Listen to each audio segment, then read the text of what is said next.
This is the Lockheed Martin F-35. It is designed with 418 kilograms of rare earths which are embedded in its weapons, lasers, and engine. An Arleigh Burke destroyer needs about 2,600 kilograms, while a Virginia-class submarine uses nearly 4,600. Different systems, but they all lean on the same elements: neodymium, preadmium, samarium, dysprosium, and terbium. To most people, these names mean little, but to defense technologies, they mean everything. And yet, nearly all of these elements trace back to China, the undisputed leader in rare earth supply chains.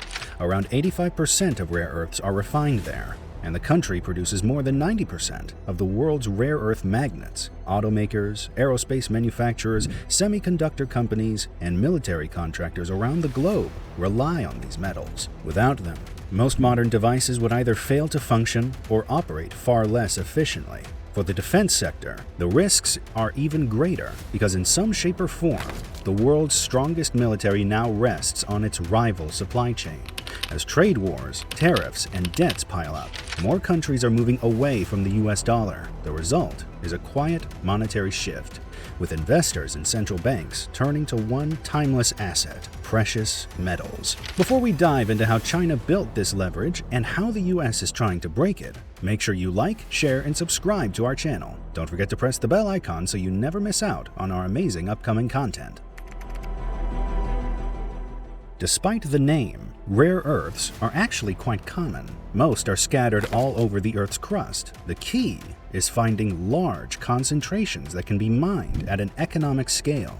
Even then, turning them into usable materials is a complicated, dangerous, and highly polluting process. That's why most countries choose to stay out of the industry altogether. The environmental costs are just too much to bear. China is home to the world's largest rare earth deposits. Some of the major mining sites include Bayan Obo in Inner Mongolia, Mianning in Sichuan, Wishan in Shandong, and several more in Jiangxi province. From these mines, ore is shipped to refineries in London, where contaminants are removed. The refined rare earths are then sent to magnet factories near Ganzhou. These same magnets end up in everything, from wind turbines to electric vehicles, including models made by BYD and Tesla. However, long before China, it was America that stood as the world's biggest rare earth producer. For decades, most of the global supply came from the Mountain Pass mine in California, but in the late 1980s, the US began to lose its edge. Stricter environmental regulations and higher operational expenses started to weigh on US mining companies. Processing rare earths became increasingly more costly, making domestic production less attractive. As a result, the industry was pushed overseas, often with the blessing of US lawmakers. By 1996, America had outsourced so much that Congress shut down the US Bureau of Mines, the government's leading research agency on the issue.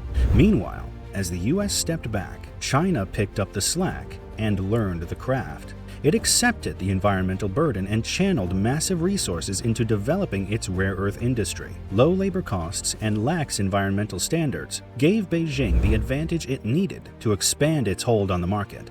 By the 2000s, new technologies had sharply lowered production costs. At the same time, China used export incentives and tax breaks to push down global prices, thereby undercutting international competitors and discouraging investment in alternative supply chains. The result was dominance. By 2005, its share of global production peaked at 98%, and although that figure has since declined, Beijing's monopoly over rare earth supply chains remains overwhelming. Numerous state-backed companies have attempted to enter the industry, but the barriers remain immense. Beijing influences prices to drive competitors out before they can even deliver their first shipment. And this dominance isn't just economic, it's political. In 2010, China halted rare earth exports to Japan following a sovereignty dispute in the East China Sea. The embargo sent shockwaves through global supply chains, forcing America, Japan, Australia, and others to reassess their dependence on China's rare earths. A more recent incident occurred in April of 2025 during the trade war. After the White House raised tariffs on Chinese goods up to 145%, Beijing retaliated by imposing export controls on 7 types of rare earths and magnets. Rare earths accounted for only a tiny share of China's exports to the U.S., so the move caused little economic pain at home, but provoked an outcry from American manufacturers. The point is, rare earths have become one of China's most powerful bargaining chips. The Pentagon, along with the U.S. defense contractors, has long recognized this vulnerability, even though the trade war brought it into focus. In 2024, a study by Rand Corporation warned that a rare earth supply disruption lasting just 90 days could shut down production lines at 78% of U.S. defense contractors. Taken together, the cases of Canada and Greenland suggest that Trump's rhetoric, reckless as it may have been, was not mere impulse, but part of a broader effort to secure access to critical minerals. America has spent the past few years scrambling to tackle its dependency on Chinese rare earths.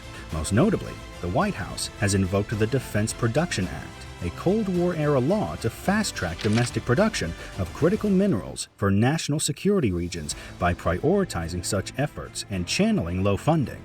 At the center of this push is the Round Top Mountain in Texas, which holds an estimated 130,000 tons of rare earth reserves across 16 elements. It is being developed by USA Rare Earth and is expected to supply about 1/5 of U.S. demand by 2027. To close the loop, the same company is also building a $100 million magnet plant in Stillwater, Oklahoma. There, the mineral materials will be refined and turned into finished magnets with a capacity of 2,000 tons per year and plans to scale up to nearly 5,000 tons. Federal funding is also on the rise. The 2025 National Defense Authorization Act set aside $1.2 billion to build a strategic reserve of rare earths for emergencies. This ensures the Pentagon has sufficient supplies in case imports are disrupted. Another $400 million has been allocated to support U.S. companies developing mines, refineries, and magnet plants at home. These funds are being distributed among firms such as MP Materials, which operates the Mountain Pass mine in California, the only rare earths mine currently active in the United States. With Pentagon backing, MP is also set to build a rare earth magnet factory in Fort Worth, Texas. The U.S. government has agreed to purchase its output and maintain a price floor, which would shield the company from market pressures. The deal stands as one of the clearest examples of state intervention. These programs and more are part of a broader push to rebuild the supply chain inside America. Want more fascinating insights like this? Don't forget to like, subscribe, and share our channel. Also, press that bell icon so that you never miss out on our amazing content.